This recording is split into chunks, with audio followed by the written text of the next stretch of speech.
Hello everybody and welcome to another episode of the Jack the Lad podcast. On today's episode we've got Joel Friesen, and he is a Cross Continental Cyclist, author, advocate for survivors of human trafficking, and he's also studying law with the hopes of using his degree to combat said human trafficking. So everyone give him a warm welcome. It's an honour to have him on the podcast. I'm absolutely stoked to have him on. Warm welcome. Here's Joel, everybody.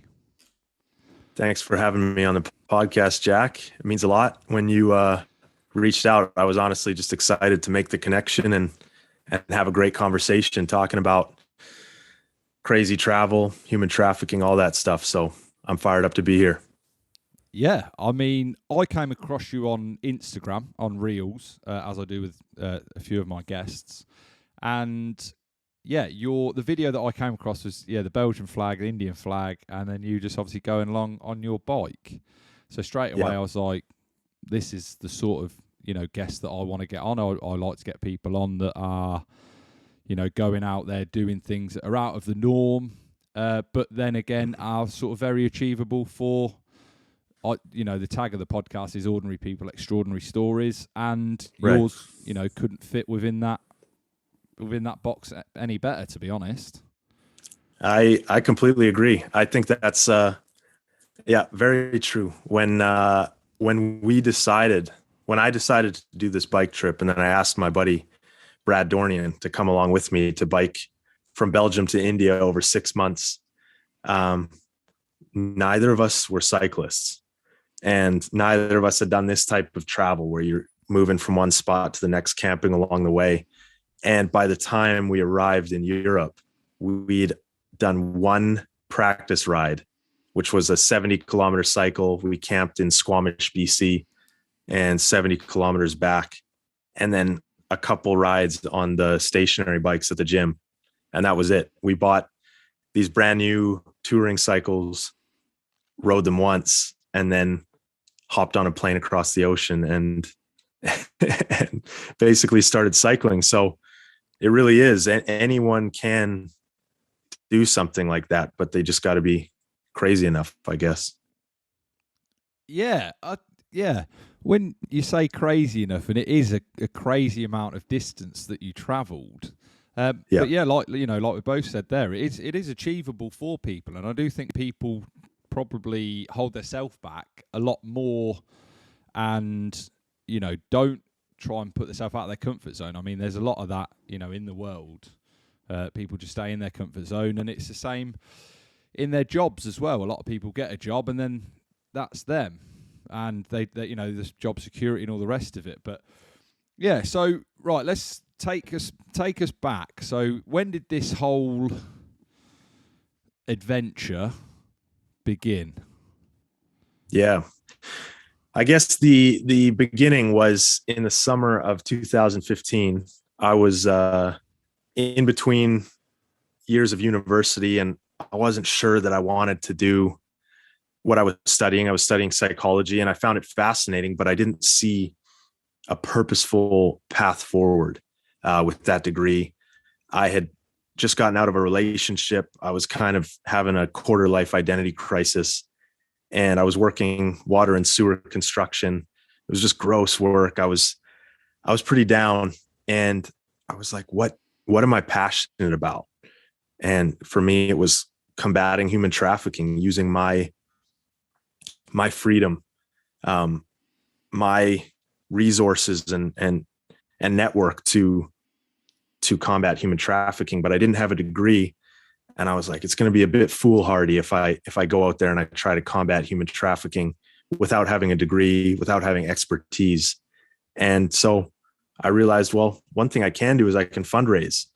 So I thought about it. I was like, okay, I want to cover a large distance. And I knew that in India, it was just a really bad place in terms of human trafficking. India is a beautiful place, diverse culture, amazing, amazing people. But human trafficking runs pretty rampant, and in a lot of ways goes very unchecked. And so I was like, okay, I'll cycle to India, and I'll raise money for an organization that's helping to rescue and rehabilitate women and children who have been trafficked. And I decided I'm going to start on one side of Europe. Belgium was honestly like a random pick. I'd never been to Belgium before. So I was like, okay, I'm going to start there. And then once I kind of picked the route, I reached out to my buddy, Brad Dornian. He was one of the only people I knew who I thought might actually say yes to doing this thing with me. Kind of like you said, he wasn't a guy who would let himself get stuck. You know, he just always made sure whatever he was doing with work, it was sustainable, or he could pick up and leave at any point and come back. And I was willing to give up a year of school to take a run at this thing. So over the next year, we just started to plan. And by plan, I don't actually mean plan. We didn't do any planning. We didn't do enough planning at all. But we just started sort of to map out the route a little bit, make sure we had all the equipment we needed so we would hopefully survive this thing. It was going to be 6 months across 17 countries. We were aiming at about 10,000 kilometers is what we were going to hit. And yeah, that was it. Summer of 2016, we hopped on a plane and headed for Belgium. And that's sort of how the trip came to be and how we got over there. So how old were you when that started then? I was 21 when we left. 21 years old. Brad was a little older. He was 27. All right. So you get to Belgium. Did you fly directly to Belgium? We flew to Amsterdam, and we should have just started in Holland, but I just told everyone we're starting in Belgium. So I was like, okay, we'll get a train down from Amsterdam, and then first city in Belgium, we'll just unpack our bikes from their boxes on the plane, get them set up, and then we'll get out of here. And so we flew into Amsterdam. Our bags got lost, and they had the tool that we had to use to put our bikes back together. So we waited 3 days in Amsterdam, and then as soon as the boxes showed up, we literally just ripped them open, threw the bikes together, tossed them on a train. As soon as we crossed the border into Belgium, it was Antwerp. We hopped off at a train station, and that was basically the beginning of the trip. And the craziest thing happened, and this is just going to kind of set the what's the word? It's just going to set the mood for how unprepared we were for this journey. We had been gifted a military grade GPS by one of Brad's family friends. And we were just so dumb that we assumed it would have maps downloaded on it. And we were relying on this GPS alone to get us from Belgium to India. Without it, we were done. And we get to the train station. I'm setting up the bike. Brad looks at it. He's like, Joel, there's no maps downloaded. And in that moment, I was like, we're screwed. We are done. There's no way we're going to make it to India. There's not a chance. And we just decided, okay, well, we're going to cycle east. We left, we headed east, what we thought was east. We did a big loop of the city, ended up back in almost the exact same spot. And I was like, this is just horrific. This is our first day. We can't even get out of Antwerp. And so we go to it was some sort of youth center that had Wi-Fi. We had an iPad and an iPhone 4. And I just looked up the map and screenshotted 16 images on the iPad. And I was like, we're going to use these 16 still images to get us from Antwerp to Cologne, Germany. And that's where I had a friend, and we were going to stay with him for a few days and kind of just see. That was like the test run, was those first 4 or 5 days to get from Antwerp to Cologne. And so we managed slowly and painfully, asking strangers for help and directions. We made our way to Cologne. And when we got there, my friend's like, guys, you're so dumb. You have a GPS built into your iPhone 4. And that's when we found out we could make maps, download them offline, and journey like that. So things got a little easier after that point, but it was a rocky start. Yeah, it sounds like you didn't prepare in the slightest, to be honest. It's pretty accurate. So did the journey from Belgium to Germany, did that take sort of 3-4 days? Did you get it in the sort of time frame that you were looking for? Yep. Yeah. We got it in the time frame roughly. It was only about 250 kilometers. But it took us a bit longer than it should have. But I think it was about 3.5 days. That first stretch. Yeah. We found a canal. And that's the really nice thing about cycling in Europe is you've got canals. So you have water nearby. They're relatively straight, relatively flat. And that made it doable. Otherwise, I don't know if you've thrown us into Kazakhstan in that same situation. I don't think we're making it. So we had this nice kind of trial period of like the canal, smooth roads, having a friend's place to look forward to. That kind of helped us ease into the trip.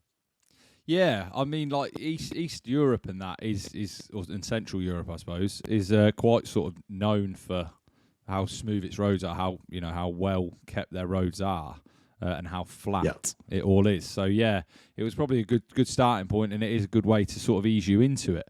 Yes. As my listeners will know, because they'll have heard it multiple times. Obviously, I'm not.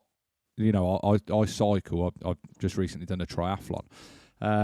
So on the cycling side of it, what gear did you pack? Like, what did you have to cycle? Did you have your clip-ons? What was your sort of head-to-toe gear? Oh, I'm gonna make myself sound like a complete idiot. It's so funny when you ask that. We did not have clip-ons. I had this mentality. I was a 21-year-old. I could have known a bit more about the world, but I had this mentality that we're going to want to get off our bikes, sometimes, and we're going to want to get off them. And maybe if there's a mountain nearby, we're going to want to go hike that. So I was like, Brad, we're going to wear hiking boots. So we wore hiking boots to cycle in every day, like ankle high hiking boots. And it was horrible. When they got wet, it took days to dry. I'm sure we had fungal infections going on in our feet. It was ridiculous. There were a few points where I remember being so thankful that we had cycled with hiking boots, but they were few and far between. In retrospect, I would have done it differently. I don't think I would have worn clip-ons because of some of the roads we did end up on. You needed at least a runner to be able to navigate that. But then in terms of other gear, we had some great gear. That's the part that I feel really grateful that we had good input in. We opted for a wood burning stove because we camped 90% of the nights. We'd sometimes stay at a hostel to get showered and have a good sleep, but we were pretty much camping the whole way across Europe and Asia. We got a wood burning stove, which was really nice because it meant we didn't have to carry any gas canisters with us, and we didn't have to worry about running out of gas. So as long as we had twigs and wood and anything nearby, we could cook a good meal. We had like one good rain jacket. Each had basically a pair of riding shorts, which weren't actual riding shorts. I'm talking just athletic shorts. We found those more comfortable, which is an unpopular opinion amongst cyclists. And then our hiking boots, we had a pair of runners for just when we arrived in different cities. Our cooking setup was pretty simple, all collapsible. And I'm trying to think, we had a solar panel for charging our phones. We had obviously our sleeping bags, mats, tent, and then our bike repair kit. And other than that, it was pretty minimal. We tried to carry as little with us as we possibly could. That was going to be my next question, actually. I was going to say to you, when you packed, was there sort of an emphasis on making sure that you did pack minimal, or was that overlooked until you got to a certain point and then you went, actually, we need to lose some of this? Yeah, I think the next stop after Cologne, the next major stop was Prague. That was about a 9-day stretch from Cologne, Germany to Prague, Czech Republic. And in Prague, we'd been going for a couple of weeks now. And we kind of knew like, these are the things we can drop, or we thought we knew we could drop. And these are the things that we're using absolutely every day. These are the essentials. basically in Prague, we just sent home layers. Like we had hoodies on us and thick fleeces, and we just got rid of those. We just each had one warm layer and a solid. We had like Arc'teryx rain jackets, which I don't know. You guys have Arc'teryx over there, yeah?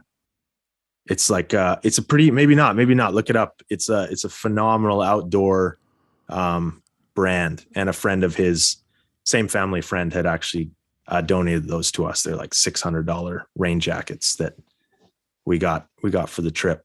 But yeah, we dropped things in Prague and shipped them back home to Canada, and from there we were pretty much good for gear. We never really had to top up on, besides food and water. We didn't really have to like add or get rid of more things after that. Was there anything that you didn't pack to begin with that you then obviously purchased en route that you didn't necessarily overlook, but you just didn't think you would need it, and then you know it became apparent quite quickly that, oh, actually we need X, Y, Z? I think in that regard, we were pretty good. We had like water filtration system. Again, we had that wood burning stove. The solar panel was really, really huge. The one thing was spokes. So like I said, we weren't avid cyclists before the trip. We figured, okay, we might get some pop tires. That'll be about the extent of it. And the first thing that went on one of our bikes was a broken spoke. And, you know, the rim just kind of gets a little misshapen, a little wobble in it, and starts to grate against the frame. And we were very lucky. The first time we broke a spoke, we were on the eastern side of Germany, and we had just met these two, I think they were 18 or 19-year-olds from the Czech Republic. And we were kind of cycling with them for a few days. And a spoke broke, and Brad and I were like, I didn't know those could break. We were so clueless. And this kid, Vladimir, he's like, you guys, you don't have extra spokes? We're like, no, dude, we don't have a clue. So he showed us how to fix a spoke, and they had extras. And then after that, we picked up just a bunch of spokes and carried those with us, because we were breaking those quite often. I think we were a bit heavy on the back. We had overloaded our back end of the bike, so we were popping spokes pretty frequently. But that was the main thing, was just spokes. And after that, it was just and having enough water. That was the biggest thing. Was we started off in Europe, 2 bottles was enough. We could fill them up wherever we wanted. But by the time we got to Azerbaijan, Kazakhstan, we were packing as much water as we possibly could. And it wasn't enough. Like, you could never, like, I don't know how to describe this. You could never have enough water for cycling through Kazakhstan. It was crazy. Yeah, you mentioned there about having a water filtration system. What water filtration did you have? It was a pretty basic one. If I did the trip again, I would have had a different one. It had been gifted to us. So it's the one we used. It was basically just one of those ones where you basically take it's like a bag, and you just go scoop a bunch of water from wherever or fill it up at a tap. And then you screw on like a squeezy top, and basically the top of it, as you squeeze it then into your water bottles, it filters the water out. But it took way too long to filter. And by the end, we were just drinking. We were drinking anything. We were getting water from taps in Azerbaijan. I remember this one time. We were out of water, and we went to this gas station, and the water was just full of rust. And we were like, all right, we're drinking rust water. We needed the water more than we were worried about what was in it. Yeah. Yeah. So that was that. Yeah, I'm sure there was some precious metals consumed during that time as well then. So absolutely. Yeah, because I only asked about the water filtration because I know that there's you get the I don't know what they're called, but they're like a water filtration pen where you sort of stir it in. Yes, and you stir way it so better. Long, don't you? It's like a UV pen thing. Way better, way faster. Yeah, definitely. And that kills like literally everything. The water can look, like muddy, whatever, murky and horrible, but yeah, once you give that a whiz, it's good to go. Which I think still there's certain mindset with that, because I still think at least 50% of people still wouldn't drink that just because it doesn't look like water. And it's that sort of a mindset that I think sets people like yourself apart, because you're like, even though it's a little thing and it's, it's something that, everyone takes for granted. You turn in this country, you turn the tap on and water comes out. You don't have to do anything for it. Yeah. And just sort of them little things would put people off, not, especially obviously the distance is going to put a lot of people off anyway, but just them sort of little bits when you start thinking about what you're going to have to do each day, the mileage that you're going to have to cover each day, or the kilometres, whatever. And then just going through it. And you tell me if I'm wrong, but if I was taking on that challenge, I wouldn't look at it as we're covering 10,000 miles. I would look at it or 10,000 kilometres. I'd look at it that we're covering 50 kilometres a day, or whatever the math works out at. This is what we've got to do. We've got to hit 70 here. While we're in Belgium, we'll do more because we're flatter when we hit Kazakhstan and where it's hilly or whatever. I mean, again, obviously with your lack of prep in the maps, I don't know whether you had gradients and stuff like that. No, but and that's how I would tackle it. I'd tackle it as a load of small issues rather than one big one, because you get, when you're starting in the weeds at 10,000 kilometres, you're like, how are we going to do this? It's unachievable. Yeah, it's seeing the whole and breaking it down into like something that's actually palatable, that you actually can like bring yourself to believe you can do. And I think that was part of the problem for us at the beginning. Why it was so mentally taxing the first few weeks was because we were looking to India. We were looking to 10,000 kilometers. We were doing 100 kilometers a day. And then with the rest days that got us there in about 5 months. And then we spent a month in India. But you're 100% right. And I think that's your military background and your perspective coming through there. And my perspective now of, you got to approach these things in ways that you can actually, in achievable daily goals. And that's how it became. It became, okay, let's hit 90, and then we'll start looking for a place, 90 kilometers. Then we'll start looking for a place to sleep. And when that became the goal, it became much easier than looking ahead to the end of the trip, which was, you could say, well, in 5 months we'll be in India. But when you're on the road in the middle of, Georgia or Azerbaijan, it's like that's you can't get your brain around that idea. You have to just go, okay, let's do today, and then let's do the next day. And you take it like that. I completely agree. Yeah, definitely.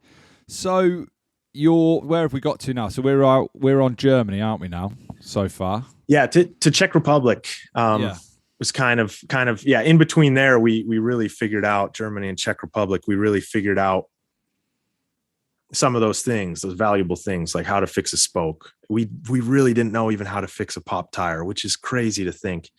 Even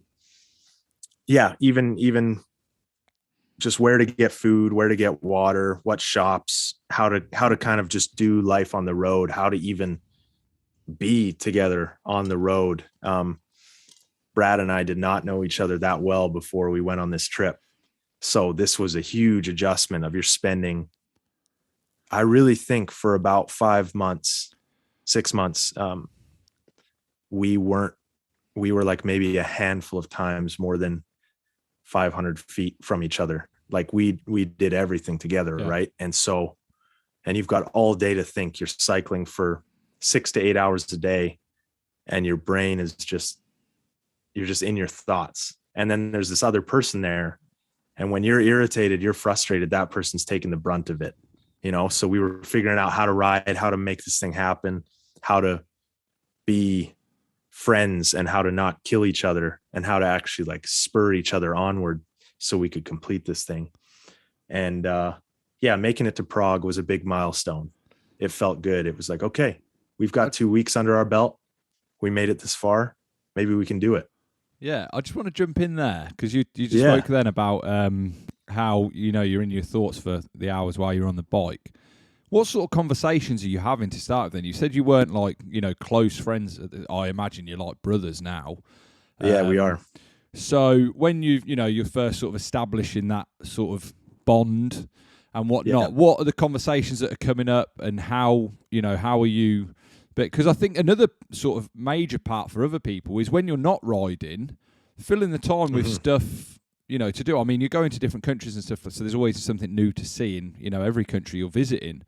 But, most people finish work, make their tea or their dinner, whatever they want to call it, and then they sit in front of the telly for a few hours. So that, their entertainment is given to them. They don't have to do anything to establish entertainment. So what are your evenings looking like as well at the start? And did you then end up with sort of a schedule going, we're going to cycle this amount of hours each day, regardless of how far we go. We'll set up wherever we're going to set up, and then we'll go off and, actually use our walking boots for what they're supposed to be used for. Yeah. Oh, there's some great observations in there, Jack. I think the first one I'm just going to say briefly is you said you guys must be like brothers by now. And that's actually something that I think it was kind of wild when I came back from the trip. People said, "Are you guys still friends?" And I was like, "What do you mean are we still friends? We're like closer than we've ever been." Like it's unbelievable, the bond. But I met so many people who traveled with people together and came back not friends anymore. And I was like, why is that? And I think it's because we didn't have a choice. We had committed, we decided like, we're doing this thing. We're doing it with this person and we're going to make it work. And then we didn't just have a casual trip through Europe. We bonded over the trials of the journey. And Brad is one of my dearest friends. He is like a brother to me. But then, to the evenings. Oh, when we finished biking every day, we didn't want to do anything else. We would we would really kind of drag out the afternoon because we didn't want to stop too early, because it was like, well, what are we going to do? Are we going to talk for 2 hours? What are we going to do? And most of the time you don't stop in a city, like a nice scenic place. You're at the side of the road. It's a field, it's a forest. And so we basically pull up, realize, okay, we've crossed about 100 kilometers. This space is relatively secluded, relatively sheltered. We didn't really like people knowing where we were camping. So we'd be a bit off the main road or under a bridge. And that was it felt safer and protection from weather, from rain and such. And then basically, we would cook dinner. We'd usually chat a bit cooking dinner, and then we'd set up our tent and basically crawl in. I think we were going to sleep around 8 p.m. most nights. When the sun went down, we went to sleep. When the sun came up, we woke up. It really was with the sun. In the evenings, every night I would journal, which is why I was able to actually write this book that I'm writing, is because I wrote something every day. This is what happened. This is how I felt. This is how Brad annoyed me today. These are the people we met on the road, things like that. And Brad he had a little, what are they called? Like one of those e-readers, those, like a Kindle or something. Yeah. Kindle. Yeah. So he had one of those. So he did a bit of reading and I'd read. We kind of just, we'd read, and if there was something to chat about, we'd chat.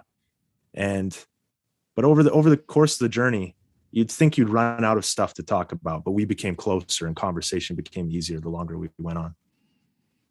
Yeah. It's the same. I only say that because obviously like you mentioned earlier about my military career and stuff like that. You go through, training with lads, and you end up spending like a year with them. Right. And it's almost as on top, I suppose, because there's lads that you'll go through phase 1 with, which is like 3 months. That you're opposite bed space, and then if they're going on to the same trade as you, you're more than likely going to be in the same course group. So there's every chance you're going to share a room with that guy. I mean, when I went through my RAF career, for the first how long would it have been? First sort of 6 months or whatever, me and this lad literally lived opposite each other for the 6 months over the phase 1 and phase 2 training, and the lads next door to us were the same. Those two lads that they literally were in the same room opposite each other, and we're all still best mates now. We still talk, we meet up every now and again. I mean, we couldn't be further apart. We've got one lad lives in Plymouth, one lad lives up near Newcastle, so they're literally opposite ends of England. So we meet sort of central every now and again, or if someone's having a wedding or whatever. But we still keep in touch now, and it is, they're like brothers to me. I would do anything. If one of them rang me now and said, I need you to come to me now, I need this, that, the other, then, I'd be there in a heartbeat. And it's the same. Like you're living with that. But are you in one tent, or is it two tent? You got a tent each. We were in one tent, but we had I think it was Brad's dad had the wisdom to say, you guys are going to want a 3-person tent. Don't get a 2-person tent. You will kill each other. And so, yeah, we had a 3-person tent, but you're still sleeping. There's just room for 2 mats side by side. And that's that. But yeah, you know what that's like. And probably to a greater extent too. It's a very bonding to struggle alongside someone for that amount of time. You see their character, you see how they respond to stress. And you can only, in my opinion, you can only grow in respect for a person under those conditions, unless what is revealed is something not positive. But most of the time I just respect people more and more. Yeah. So I respect Brad a ton. It's very, very hard to not show your true colours under sort of extreme circumstances, and that's sort of when people are found out. So we're in Czech Republic now then. Yes. And how did that go? How was Czech Republic? What was the standout thing in Czech Republic that you either learned or witnessed that that stayed with you? Yeah, Czech Republic, like things go pretty fast from here. We start to sort of just blitz through countries. So Czech Republic, it was just, we had a break there. There was a family friend had an apartment there. She wasn't staying in it, but she gave us access to it. And so we had a couple days there to just recoup and be like, okay, how are we doing? We got our bikes tuned up in Czech Republic. We realized we had beaten the shit out of those bikes. So they got a good fixing up. We just basically evaluated our systems. Like I said, what we could leave behind, what we needed with us, what we had to top up on in terms of food moving forward. And then out of Czech Republic, I'm going to botch the exact order of countries. This is going to be embarrassing, but it was kind of Austria, Slovakia. We just dipped into Austria for about a half day. Slovakia, Hungary. Hungary was pretty. So a couple of things, and I'll tell these stories in their short form. Just being aware of time. Austria, was the first time we ever ran out of food. I don't know why, but Brad hadn't been tracking. I don't mean to put all the blame on Brad, but we kind of had our different roles, we had our schedules, and like when we took apart the campsite, we each did our different thing. We needed those schedules in that order to keep us sane and just to make life feel like there was some structure to it. Cause we didn't know when we were going to eat, where we were going to sleep every day. And that stress builds up. So we ran out of food.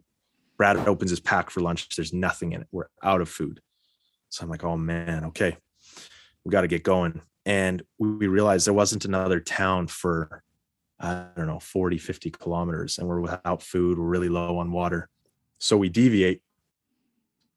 We head up off the route and we head up to this town as a long shot. Like maybe there's a shop there. There were no shops there. It was like a ghost town. We didn't see a single person, no shops. And we just wasted 20 kilometers doing this. So we get back en route and we are just feeling it. I'm getting muscle spasms. I'm like dehydrated. It's probably 30 degrees Celsius. It's a hot day. We eventually make it to this shop. We slam back sandwiches. And that was the first day. We're like, okay, we got to be on top of this. Like we have to always have food, always have water. We just can't put ourselves in that position again. So we leave Austria, go through Slovakia. That was a really quick sort of jaunt, and then into, or maybe I'm getting the order of that mixed up, but then we go into Hungary. In Hungary, we wake up one morning. It's been a rainy night. It's a rainy day.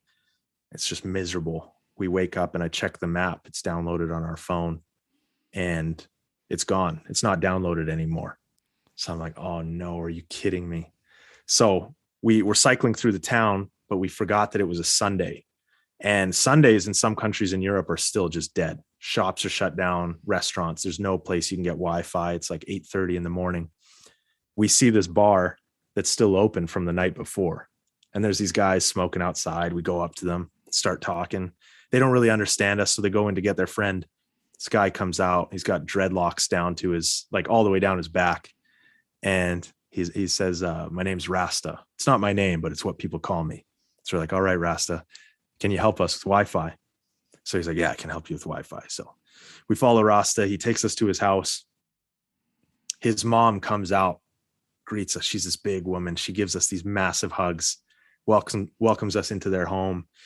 She's got pancakes, coffee, everything just lined up, just loads us up and makes sure we bring extra with us. And it's just this incredible, it felt like, oh, the stress was gone. It was like, you're just home. There's this, you've got a mom, like a mother taking care of you. It's this crazy feeling.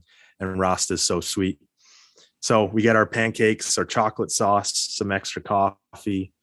We've downloaded our maps on Wi-Fi, and we're basically heading on our way out of Hungary. And I believe Hungary was heading into Romania. But yeah, that was kind of the next few countries after the Czech Republic. Right, and we'll leave it there for this week's episode. And if you would like to tune in next week, and you can hear more from Joel. Thank you very much for listening, everybody. See you next week.